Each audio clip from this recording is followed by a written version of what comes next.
Okay, so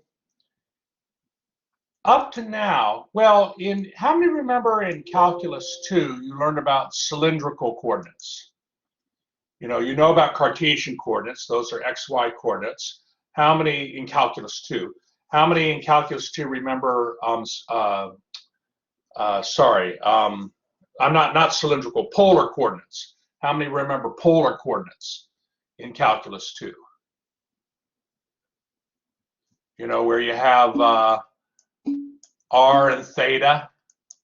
So, yeah, good. A lot of you, and you found that polar coordinates were, where you had R and theta. Those were a handy way to deal with circular type of graphs and so forth, and you can do integration, and tremendously helpful when you're like if you had, like, for instance, if you remember, if you have a circle x squared plus, now I'm talking in calculus 2, two-dimensional. If you have x squared plus y squared equals 4, well, in polar coordinates, okay, Francesca, excellent. In polar coordinates, the equation for the circle x squared plus y squared equals 4, which is a circle centered at the origin 0, 0 with radius 2, the polar equation for that was r equals 2. So, and certainly the equation, the polar equation r equals 2 is a much simpler equation to describe a circle centered at the origin with radius 2. It's a much simpler equation than the Cartesian equation x squared plus y squared equals 4. So when in now that we're in three-dimensional space, we're going to have an analog to polar coordinates, but we're going to have two analogs. We're going to have cylindrical and spherical coordinates. Now, what are those? All right. Well, let me give you a moment to copy the example down, and then we'll discuss this.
Okay.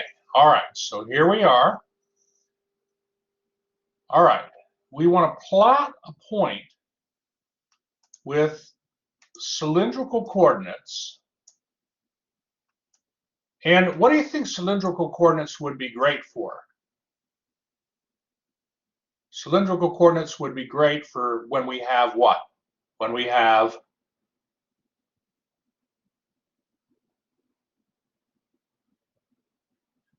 cylindrical coordinates. Cylindrical.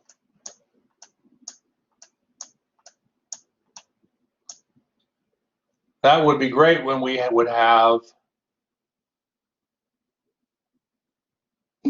cylinders. Good, Robin. That's right. That's right.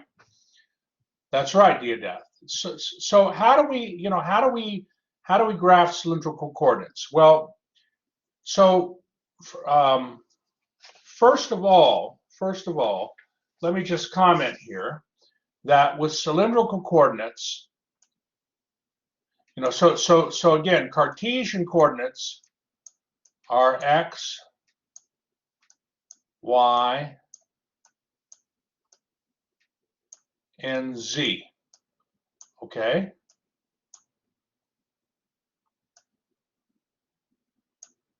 Polar coordinates are r, theta, and z.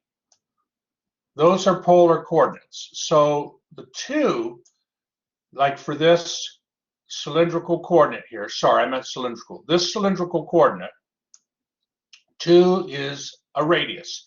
And that radius is what you're used to in polar coordinates. 2 pi over 3 is an angle. And that's the same angle you see in polar coordinates. It's an angle measured from the positive x-axis. And then z equals 1. If you're given a radius, an angle, and a z-coordinate, you can uniquely find a point in the in three-dimensional space.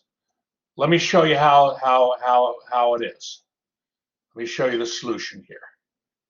Are there any questions so far?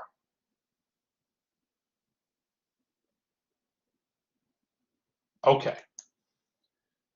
So I have a picture here where I've drawn the XYZ axis and I've drawn our polar coordinate, 2 pi over 3, and 1. Now, how did I get there? Well, first of all, I measure out an angle theta from the positive x-axis. This is theta. And just like with polar coordinates, you measure your angle from the positive x-axis.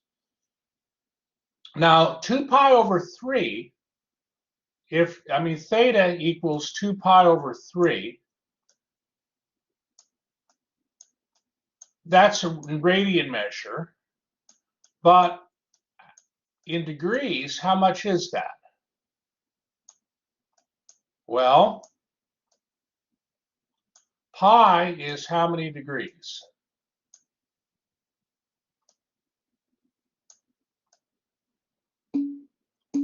That's right. Thank you, everyone. 180 degrees.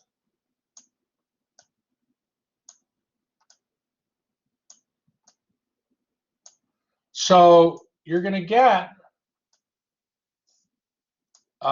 360 degrees divided by 3, and that equals 120 degrees. So you can see for my theta, it goes into the second quadrant in the XY plane, because that's where 120 degrees is, right? So I measure an angle theta. Okay, I like to measure the angle first from the x-axis. And then, looking in the direction of 120 degrees, I move out a distance of 2, a radius of 2, from the origin. So far,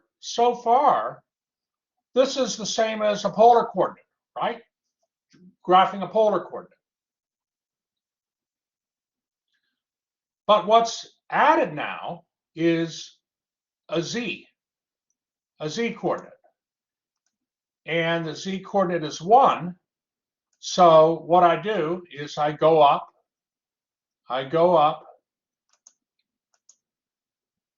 a distance of 1. And that gets me where I need to be. That's how you graph a cylindrical coordinate. Let me give you a moment to copy the picture down. And let me know if you have any questions, okay? Please let me know if you have any questions.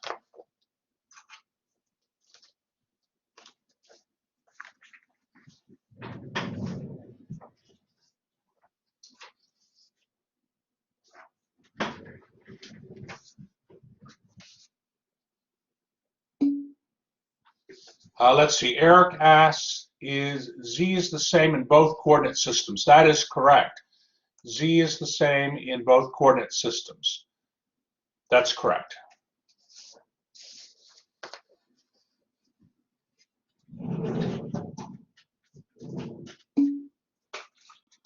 Let's see. And Ryan, we will be having class on Thursday. Thursday, we're going to get into section 10.1 tonight, but we'll also talk about that on Thursday as well as section 10.2. So we will be covering important material on Thursday, and then the exam will be posted ready for you right after class. Okay, good question. Good question.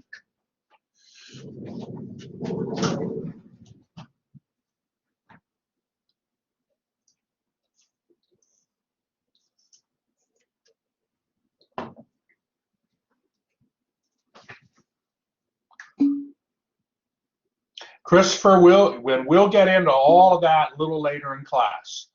Jamal, we'll be talking about the exam a little bit later in class.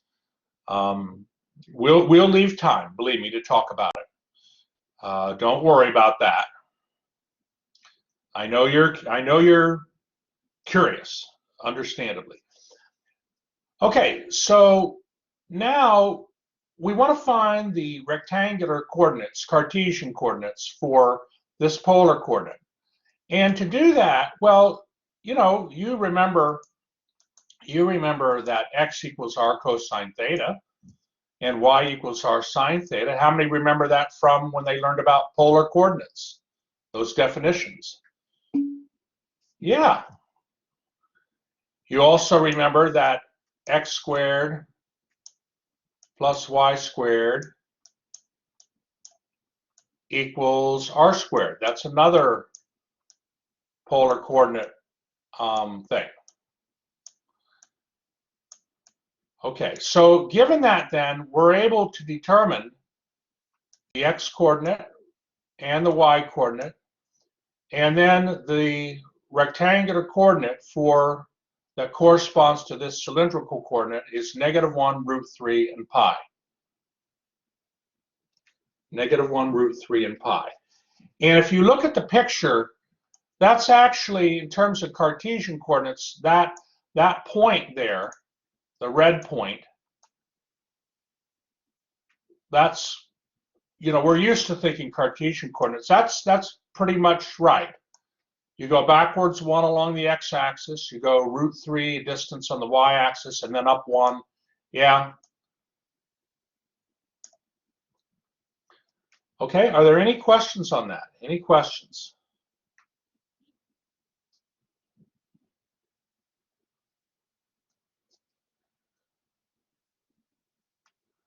All right, I'm going to ask you a question. Here.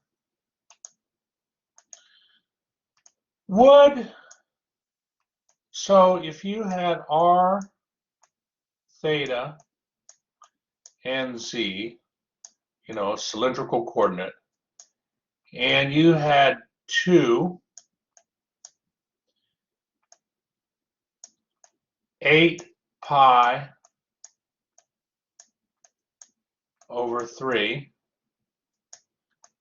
and 1, and I want to be careful here before I state anything. Would this cylindrical coordinate here, again, the cylindrical coordinate is r equals 2, radius equals 2, theta equals 8 pi over 3, and z equals 1. Does that cylindrical coordinate fall in the same spot? Is that the same? Do we end up in the same coordinate as the cylindrical coordinate 2 pi over 3, and 1? Do you end up in the same spot? Okay, Robin and Ryan say yes. And that's correct. That's correct. Diodath says yes, and absolutely.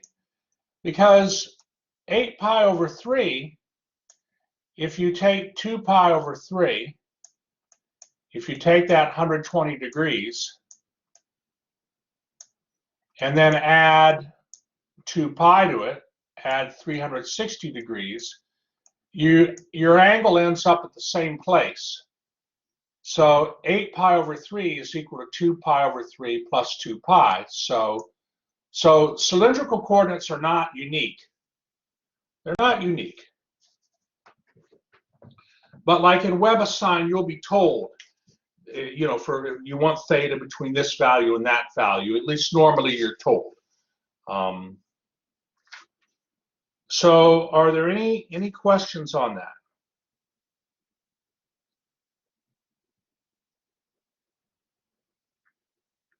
So we went, by the way, we took a cylindrical coordinate and converted it into rectangular coordinates.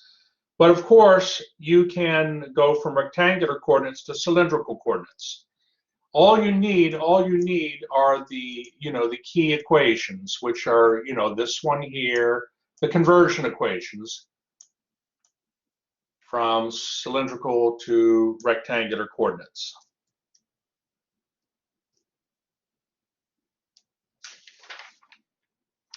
Okay, if there are no questions, I want to go to the ebook for a moment. Just give me one moment here.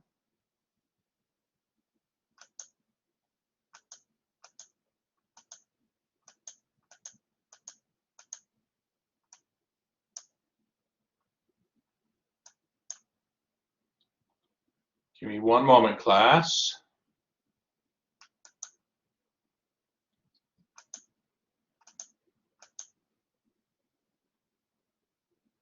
Hold on, class. Give me one moment.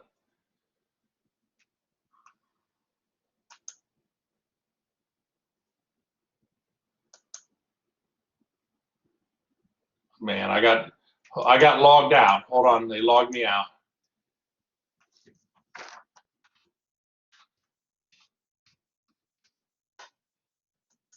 How many? Well, hold on here. How many of you used the 2-week grace period, but then finally bought WebAssign? How many? There were. There were a few people. A few holdouts there. All right, Ryan. That's okay. I'd probably do the same thing, to be honest.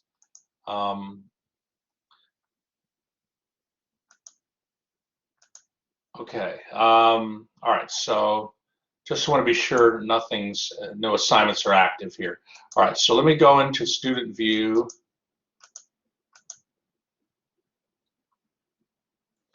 Okay, ebooks. What I'm doing is we're going to look at a few examples in section 9.7. Okay. So I'm bringing up the ebook here.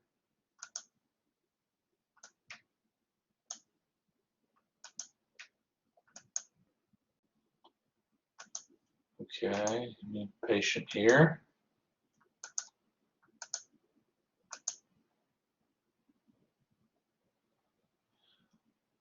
Okay, so let's see, section 9.7, cylindrical and spherical coordinates. Okay, so we've learned about cylindrical coordinates, and what I want to do is I want to just look at a few of the book examples here. Yeah. So here's an example where you have figure 4, you have a cylinder. Okay, so a cylinder in cylindrical coordinates would just be radius equals a constant. So in cylindrical coordinates, a cylinder has a very simple equation, and that's why they call it cylindrical coordinates. What's true about a cylinder?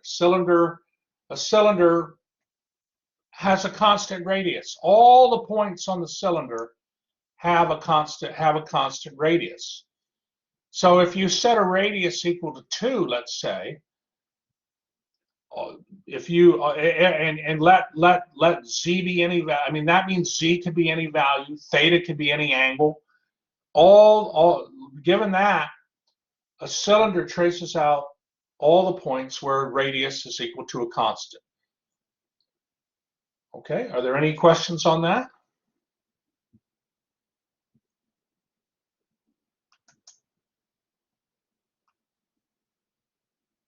All right, well let's look at something else here now. Example 2 says describe the surface whose equation in cylindrical coordinates is z equals r. Z equals r. Now let's think about that for a moment. So if the radius increases, so they're not telling you anything about theta. So, you know, theta can be any angle. But as the radius increases, what happens to the z coordinate?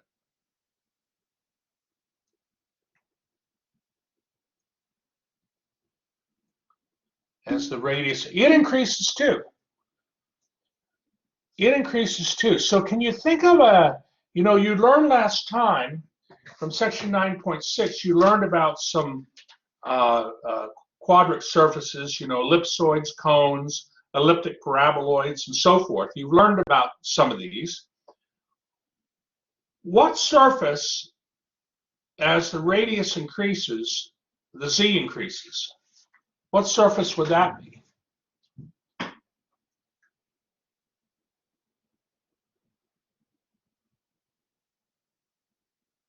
What might make sense?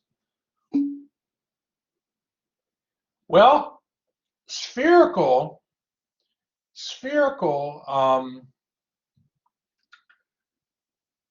the sphere has a constant radius. Here, you're not setting the radius equal to a number. You're allowing excellent comment, Eric. You're allowing the radius to vary. Z equals R. R is a variable. R can vary. So that means Z can vary, and Z coordinate varies with R. Okay, so like for instance, if we go to the whiteboard here, we go to the whiteboard. Okay, I'm going to just make a little, sketch here. So let's say, I want to be careful here how I draw this.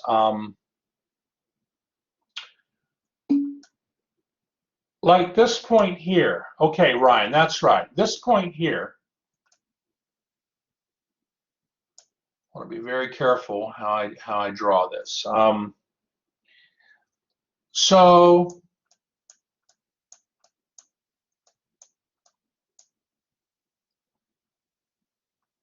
okay.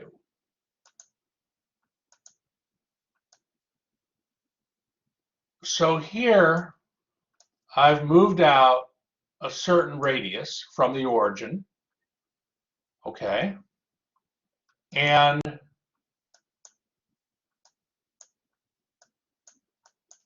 I could get this. I move up and the same distance z. So at this point here, at this point,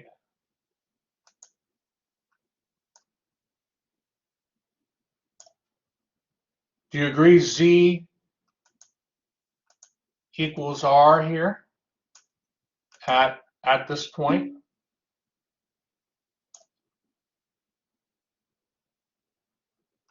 Yeah. Let's say that I were to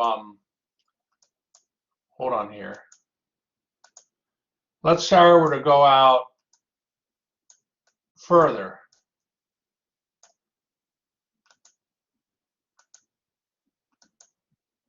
Let's say I were to go out a further radius. Well, if I'm demanding that z equals r, if I'm demanding that, then I'd have to, well, hold on, Marvelous, hold that thought. I'd have to move up the same distance as the radius. And there's another point.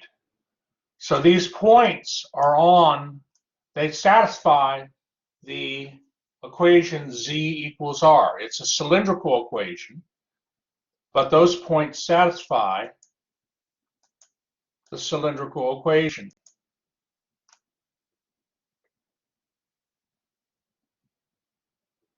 So do you see how if we demand that z equals r, that means points that satisfy that are going to have to fall on this 45-degree angle. And the fact too that theta can be anything means that we could rotate that line, and it keeps going, you understand? I mean, it keeps going, but we could rotate that.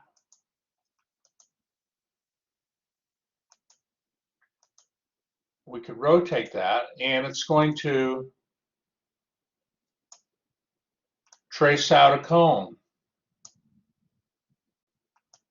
Going to trace out a cone.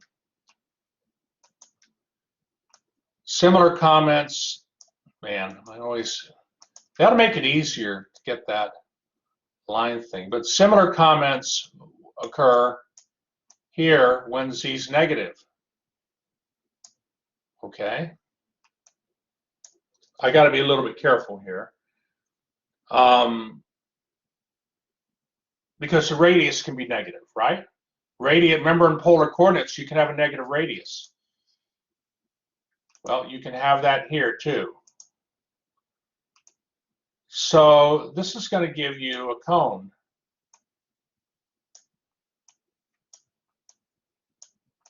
Eric, do you see that okay? Does everybody see that all right? That would have to be a cone?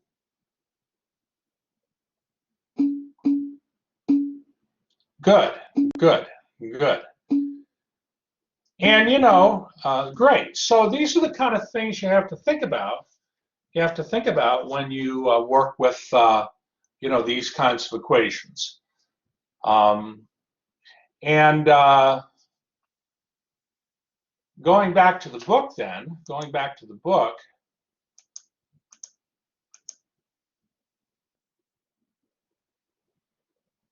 they mention that,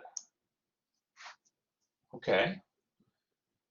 Now look what else they do though. We sort of geometrically got a feel for why it's true. But also look what they did. They took z and equals r and squared it. So z squared equals r squared. Well, z squared then would equal x squared plus y squared. So that's going to match one of the equations in table 2 in section 9.6. For that'll match the cone equation. Of course, a, b, and c in the denominator there in the cone equation and in table 2 in section 9.6, a, b, and c have to equal 1. But there you go.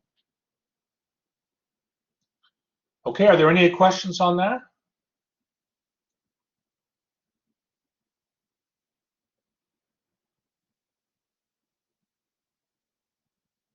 Okay, all right, great. Great. If you're good with that, then let us proceed on. Let's now talk about spherical coordinates. let's talk about spherical coordinates. So let me get that off.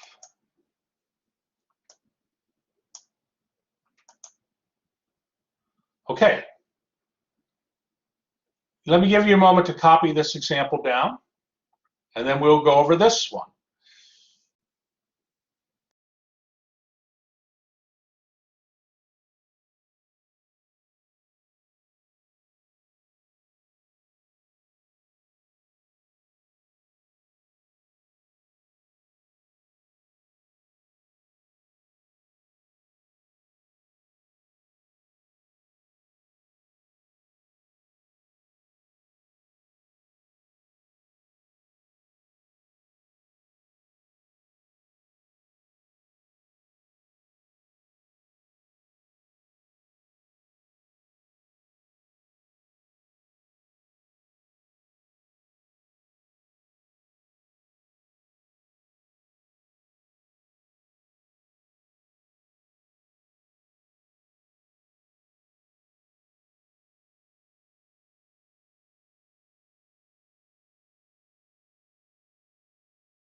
Okay, so here we want to plot the point with spherical coordinates. Okay, spherical coordinates, and then find its rectangular coordinates. So what's going on here? What are these spherical coordinates? All right, spherical coordinates are a little harder they're a little harder than cylindrical coordinates, because cylindrical coordinates, the polar coordinate portion, you've seen before. But spherical coordinates are very handy. Matter of fact, where do you think spherical coordinates would work very well with? And what applications would spherical coordinates work very well with, you think?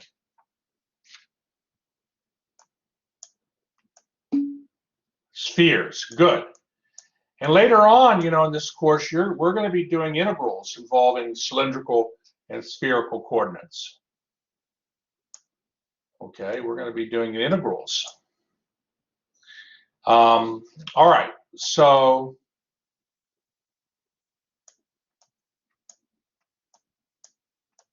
let me go ahead and clarify what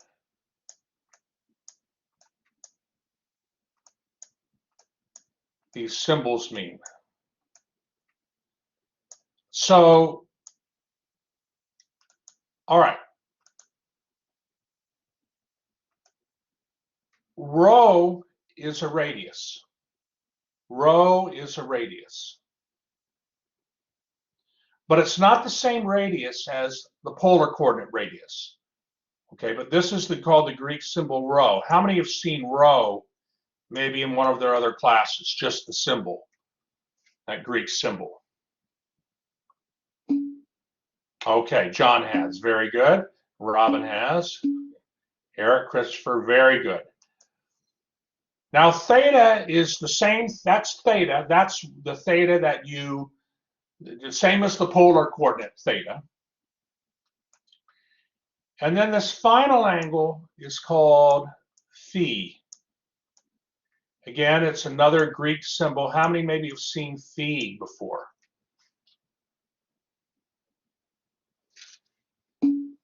Okay, John Cena,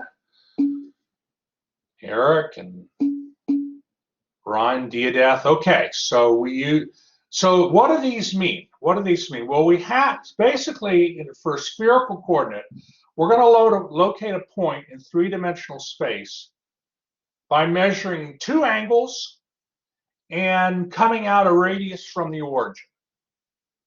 Okay, we're going to measure two angles and come out a radius from the origin. So let me go ahead and show you the solution here to this. Okay, here's a picture. And let me explain what's going on, and then I'll give you a chance to copy it down. So traditionally, people will graph spherical coordinates differently, but traditionally what I like to do is I like to start with what I know. And I'm very familiar with theta. So I'm going to go, hold on, Eric, I think you're right there, but one moment. I'm going to measure a 45-degree angle. Okay. And then I want to be a little bit careful here. And then I want to be a little bit careful here how I do this. Yeah, I guess this would work. I hadn't thought of this before, really, but let me try this. I think this will be helpful. The radius rho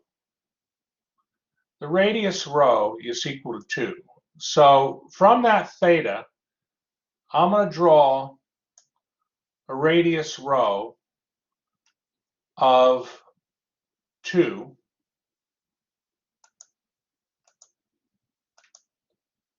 Okay, so this here, I want to be a little careful how I do it, but let's say that's a radius rho equals 2. So I've used the rho part and the theta part of the spherical coordinate. But I'm still stuck in the xy plane, right? Well, what I can do is I can lift that, I can take this rho and move it up until I've reached an angle of 60 degrees.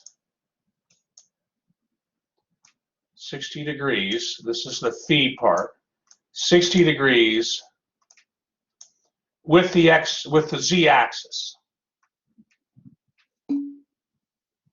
Phi is moved from the positive z-axis. That's correct, Eric.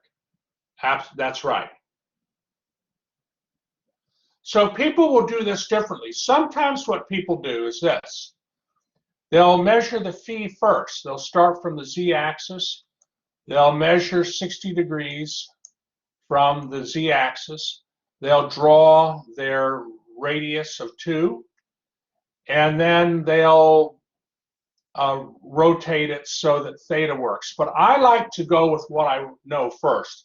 I like to start with theta, go out an angle of 45 degrees, and then go over, like do a radius of 2 from that angle, and then that radius of 2,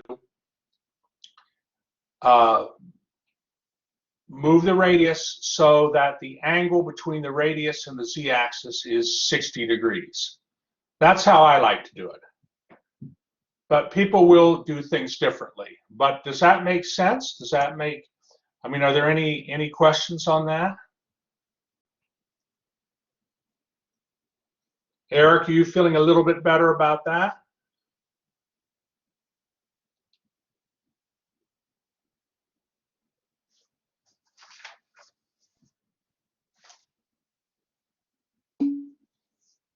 Okay, good, good.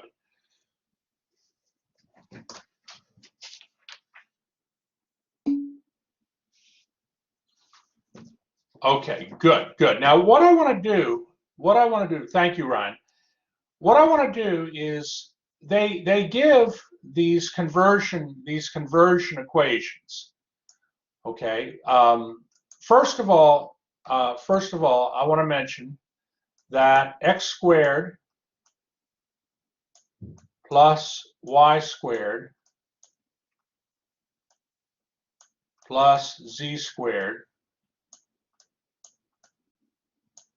is equal to rho squared. For spherical coordinates, this is one of the equations. If you're going to go from,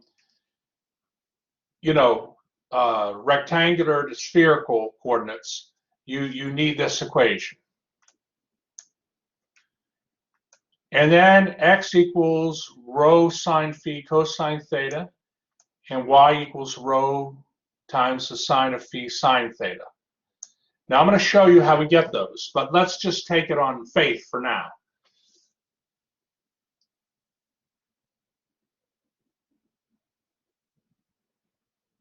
Oh, and also z equals rho cosine phi.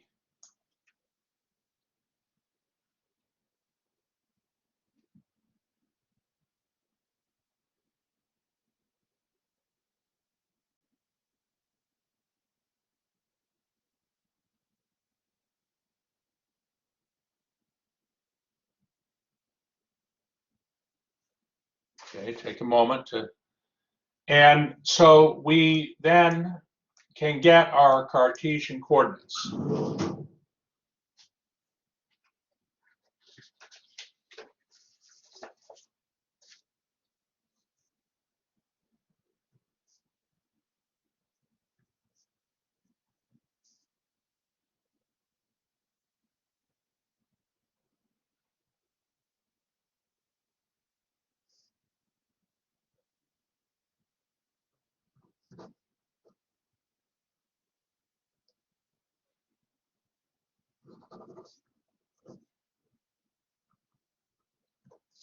Okay, and let me know if you have any questions. And then this is your then these are your rectangular or Cartesian coordinates.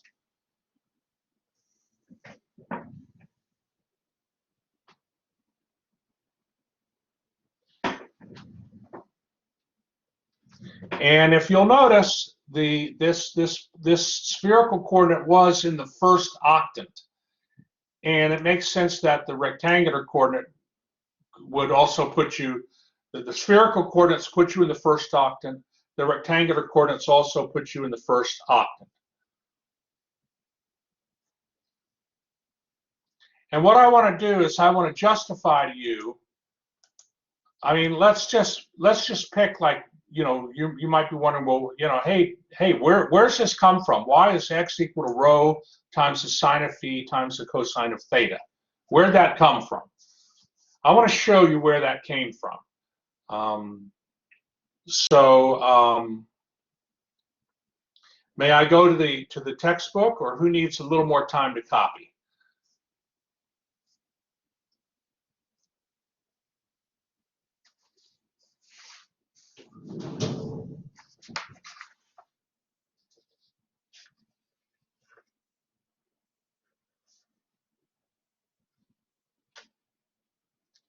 All right, who's comfortable?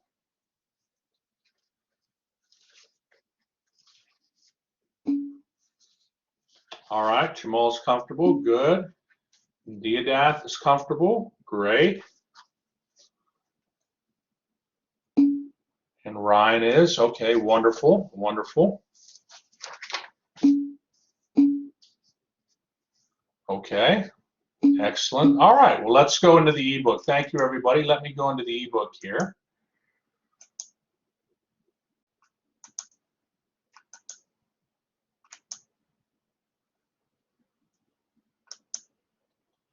Okay, so here's the spherical coordinate section. And here's a picture of a spherical coordinate. Okay, there's a picture of a spherical coordinate, point P. And hold on here. I want to, looking at the red triangle here, that red right triangle, where the one leg is the radius r, and that's not the rho radius. That's the polar coordinate radius. And then you have the radius, the rho radius there. So what is the cosine? No, hold on. I want to be a little careful here how I phrase this.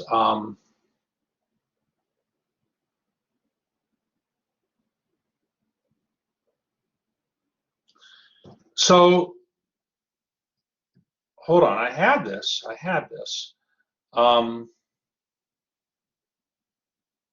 One moment, class. One moment.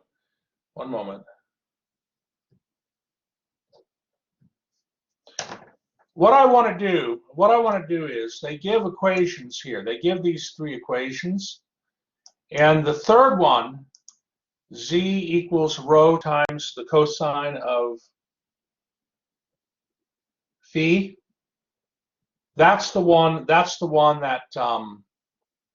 that I want to justify to you. And actually, if you have a printed copy of the textbook, hold on here. One moment, class. All right, so z equals rho cosine of phi. That means the cosine of phi is equal to z over rho. So the cosine of angle phi equals z over rho. Hold on, I am, okay, hold on. All right, so do you see how the cosine of phi, if you look at the triangle that has the leg z, labeled z, and the hypotenuse labeled rho, do you see how the cosine of v, which is adjacent over hypotenuse, how the cosine of phi equals z over rho? And if the cosine of phi equals z over rho, then z is rho times the cosine of phi. That was the third, that third equation. Okay, thank you. Thank you, everybody. Now let me just look at one more thing here, class. Hold on. I want to look at that x. X equals rho sine phi times cosine of theta. Okay, x equals rho cosine of phi times sine, sorry, rho sine phi times cosine of theta. Okay, so cosine of theta is equal, based on the picture, if you look at that bottom triangle, the cosine of theta would be adjacent over hypotenuse. That would be x over the radius r. So cosine of theta equals x over the radius r. But based on the red triangle that has the radius r as one of its legs, hold on here, by alternate interior angles, the one angle inside that the top angle is equal to phi. So the sine of phi is equal to, now let me be careful here. Got to be real careful here. Hold on here. We're going to get it. We're going to get it. Keep looking at it. Keep looking at it.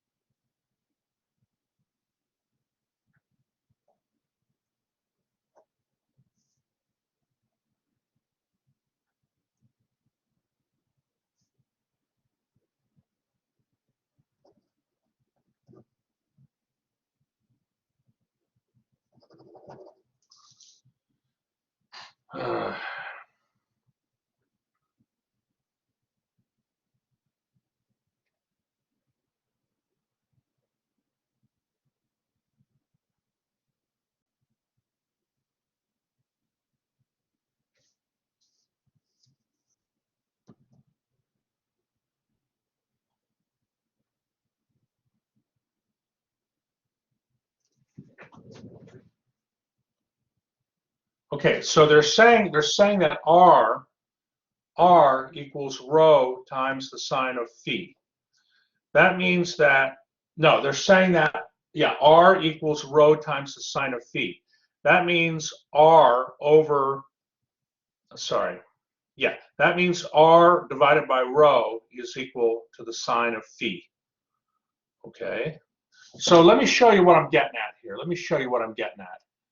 Okay, because I think this is worth you knowing. I think it's worth you knowing. So X is equal, no, let's try again here. Cosine of theta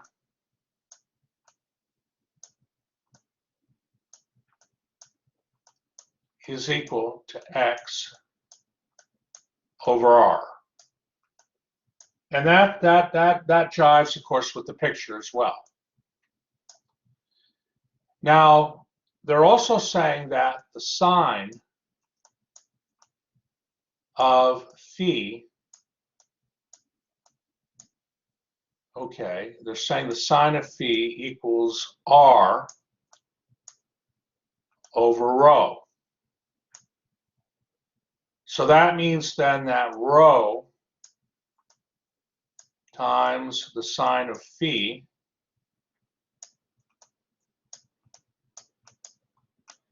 equals R. And what we can do is we can take this expression for R and we can put it in here for this R.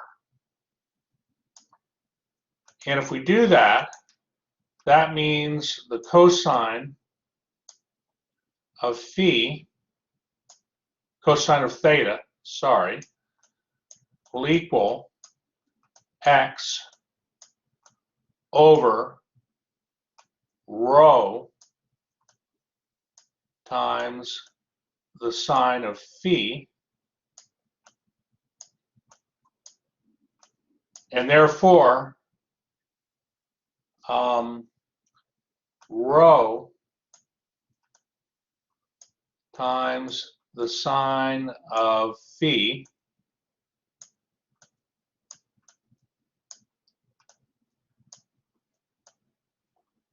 rho times the sine of phi, I can make that a little better,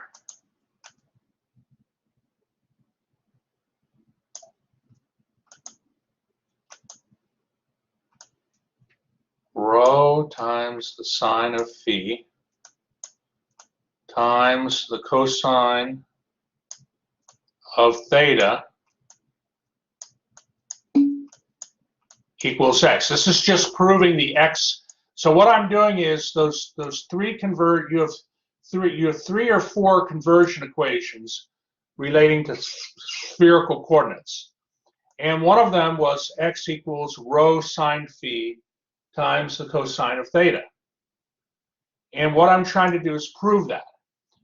So certainly this equation is true. And if we agree that this is true here, basically we would agree if sine of phi were equal to R divided by rho. If we agree with that, then based on the algebra here, we have to agree. We have to agree with this statement here.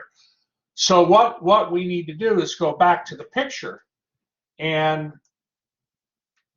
convince ourselves that the sine of phi is equal to R over rho, and that's true, because I'll go back to the picture and show you.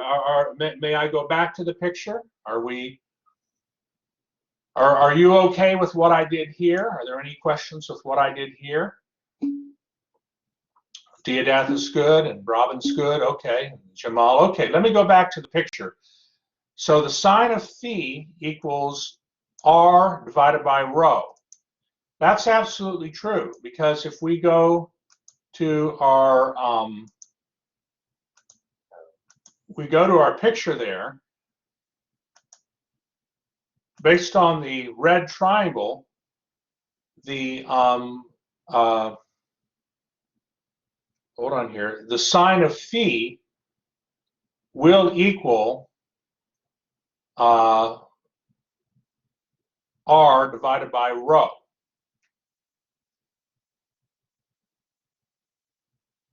Okay, opposite over hypotenuse. You see this rho here? Look, actually not the red triangle.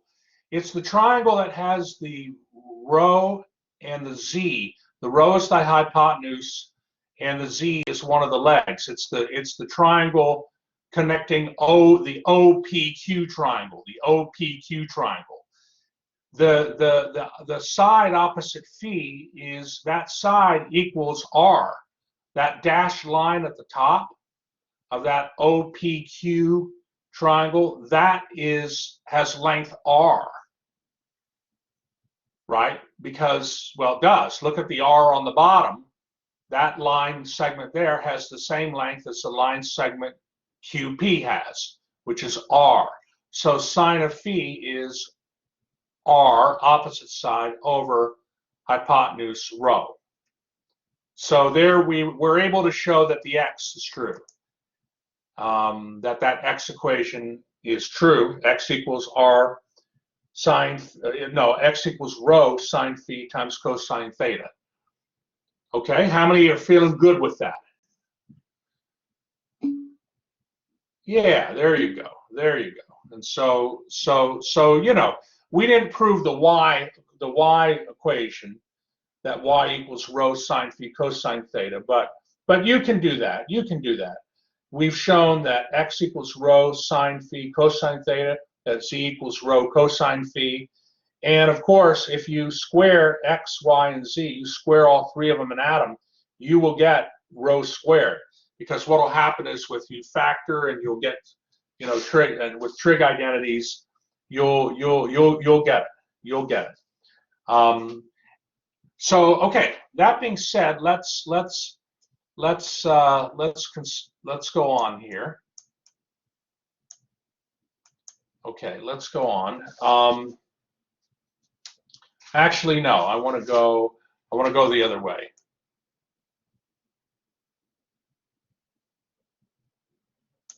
Yeah. So here in section 9.7, figure 8, rho equals c is a sphere. So rho is measured from the origin out. And if rho is a constant and you let theta vary, that angle vary, and you let the phi angle vary, you'll trace out a sphere. You'll trace out a sphere.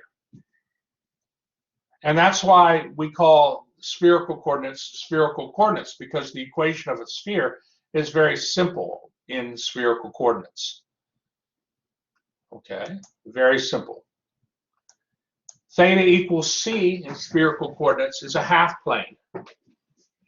All you're saying is the angle is equal to a constant. Rho can vary, and phi measured from the z-axis can vary. So that's going to trace out a half plane. By the way, why would let me be a little bit careful here. Why would it not trace out a full plane in figure 8? The reason is because rho is greater than 0 in spherical coordinates, but also phi is restricted to be between 0 and 180 degrees. So if phi is restricted to be 0 and 180 degrees, you're not going to be able to get, those are all the points you're going to get for the half plane. Phi equals c would be a half cone. If you set phi equal to a constant, okay, that would be a half cone. Okay, now why would that be? Why would that be? Let me show you. Let me go and show you here. Hold on.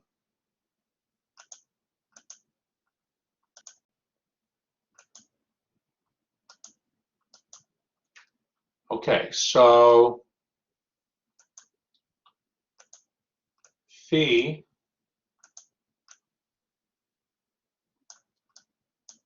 equals a constant.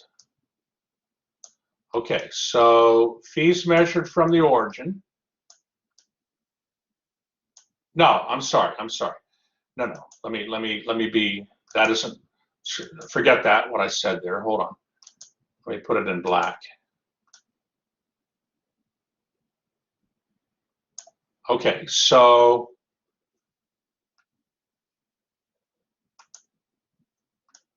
all right, there is the z-axis, and you're measuring phi. You're measuring phi. You're measuring phi. Let's say for instance that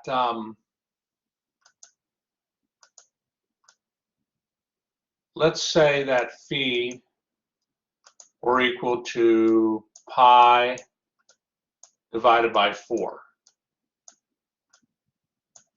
Okay?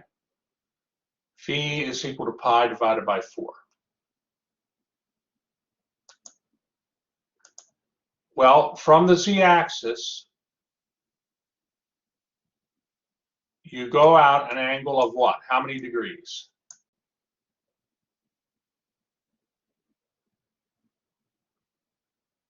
Pi over 4 is how many degrees? 45 degrees. 45 degrees. But I appreciate all responses. Okay? So if phi is, all you're saying is phi is 45 degrees. Phi is 45 degrees. So like for instance,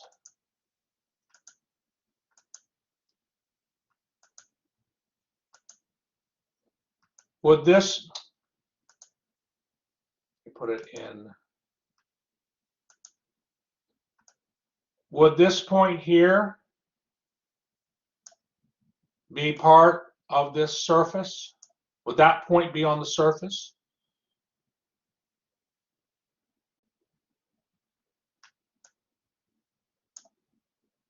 I mean, we don't know what rho is. We don't know what theta is.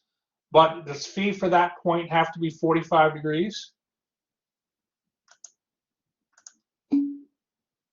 It does. That's right, Diodath.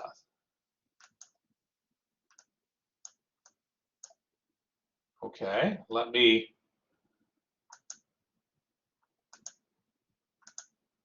extend this z-axis up here. Okay. What about this point here?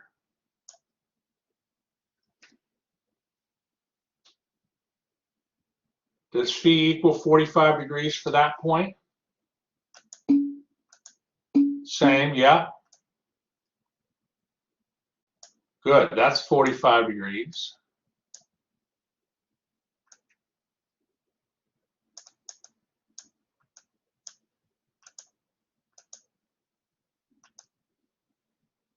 In this point. Okay. So you see here, you put all these points together,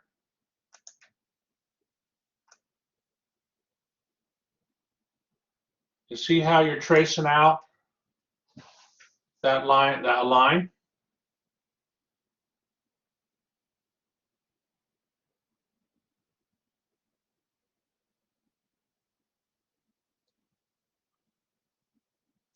But on the right side, good, Ryan, good. But on the right side here, okay, what's theta between on the right side? I mean, theta can be all angles, but for that part, What's theta fall between?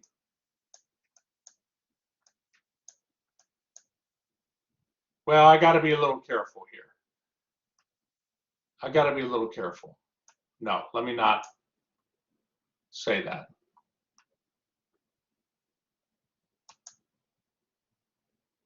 Let me ask you this. What about this point here?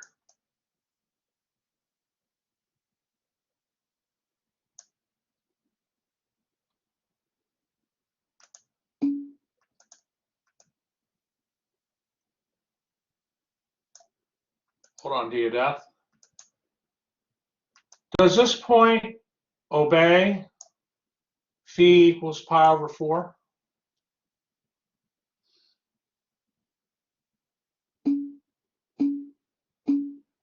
Well, so spherical coordinate is rho, hold on, theta. Hold on here, one moment. Yeah, rho theta phi. Let's just say rho equals 1. Okay, rho's measured from the origin. Rho equals 1. Okay, could theta be, say, I mean, would it be possible that point has, I got to be a little careful here, because the x-axis comes out,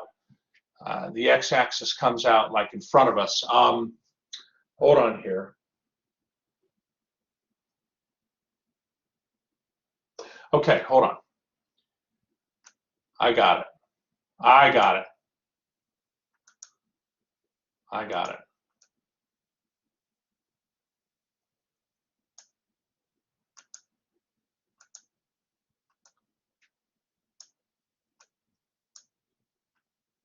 Okay, rho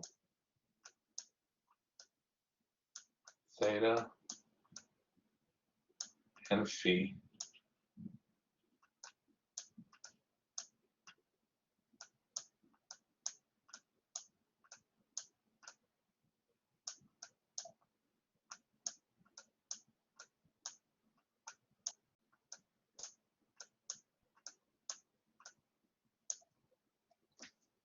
Okay, so assuming the x-axis is coming, the positive x-axis is coming out right at you from the origin here, from the origin, would this point here have spherical coordinates? I mean, let's say this distance here is, gosh, hold on.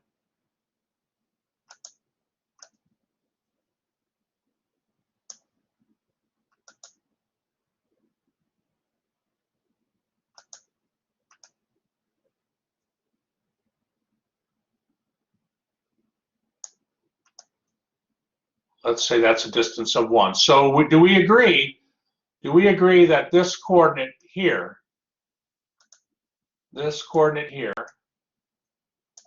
has a rho of 1? Is that okay? All right. Do we agree phi equals pi over 4? Is that okay? Okay. Do we agree theta is 90 degrees? Pi over 2. Yeah, pretend that the x-axis, the positive x-axis, is coming out from the whiteboard right to you. The angle, that would be an angle, if that would be an angle of 90 degrees for theta.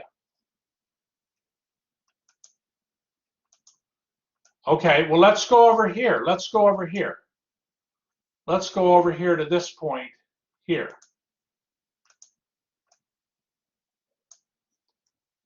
Okay, let's say that phi equals 45 degrees, pi over 4. For this point, what would theta have to be? What would theta have to be for this point over here?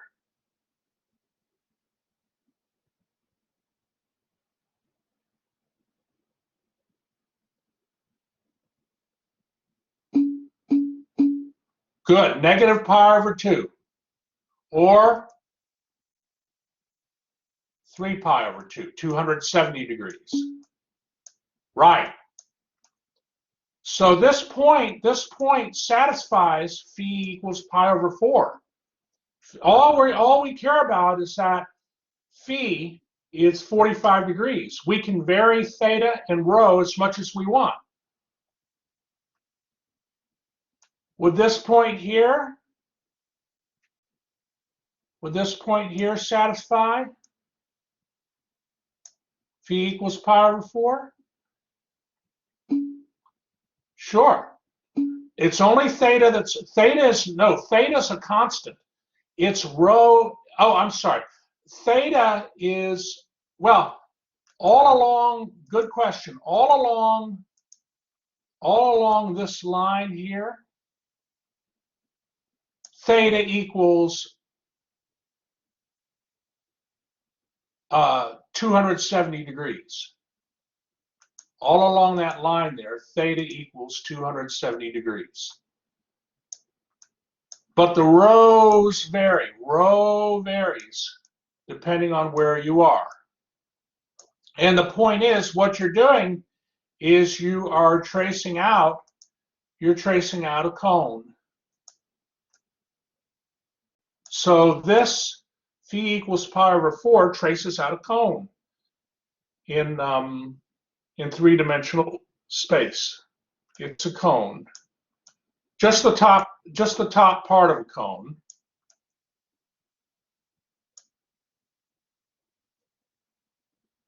If we wanted the bottom part of the cone, what would phi equal? Like for that cone, if this is the origin, what would phi equal?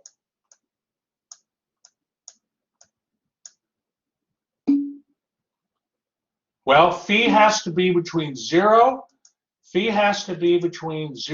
and 180 degrees. So here's phi measured from here.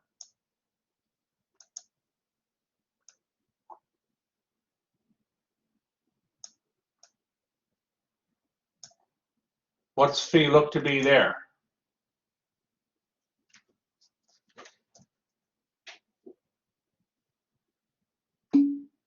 (135 degrees or 3 pi over 4. Good. Good.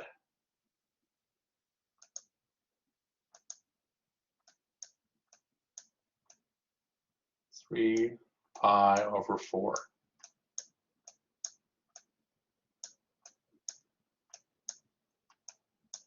Okay. And again, you get another cone. You get a half cone. How many is this? Is this helping you? This little discussion here, is this helpful? Okay, good. Robin finds it helpful. Jamal, good. Eric, run good. Anybody else? I want to just hard. Diadath, wonderful, wonderful. Eric, excellent, excellent. Are there any questions? Are there any questions?